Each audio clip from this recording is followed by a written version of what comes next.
ఎంతమంది డ్రైవర్లు ఉంటే అంతమందికి వాహన మిత్ర అని, అది ఇప్పుడు మాట మార్చి డ్రైవర్ కమ్ ఓనర్ అవుతూనే ఇస్తానంటాడు. అది కేవలం 10% మందికే ఇచ్చాడు.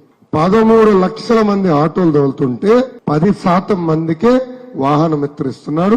2024 నుంచి ఇవాళ దాకా 14,000 మందికి అదనంగా ఇచ్చావు.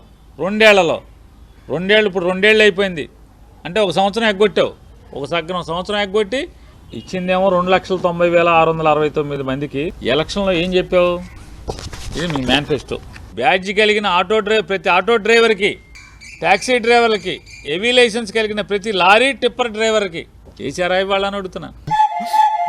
మరి 13 లక్షల మంది ఆటో డ్రైవర్లు ఉంటే నారా లోకేష్ గారు చెప్పినట్టు మరి ఈ రోజు ఎందుకు 2,90,000 మందికి మాత్రమే ఈ ఆటో డ్రైవర్ల సేవలు అంటూ 15,000 ఇస్తున్నారు? మిగిలిన ఆ 10 లక్షల మంది ఏమైపోయారు? 100 రూపాయలు డీజిల్, 112 రూపాయలు పెట్రోల్ డీజిల్ ధరలు పెరిగాయి జగన్మోహన్ రెడ్డి హయాంలో అని మాట్లాడారు. మరి ఈ రోజు పెట్రోల్ డీజిల్ ధరలు ఏమైనా తగ్గించారా? ఆటో డ్రైవర్లకి వాళ్ళ పండగే పండగ అన్నాడు. ఈ డైలాగ్ చూస్తే ఆటో వాళ్ళందరికీ ఒక గుడ్ డైలాగ్ గుర్తుకొచ్చింది. దీంతో ఏం పండుగ చేసుకోరా? సంక్రాంతి, రంజానా, క్రిస్మస్ అట్టా ఉంది. ఈ పండగ చేసుకో.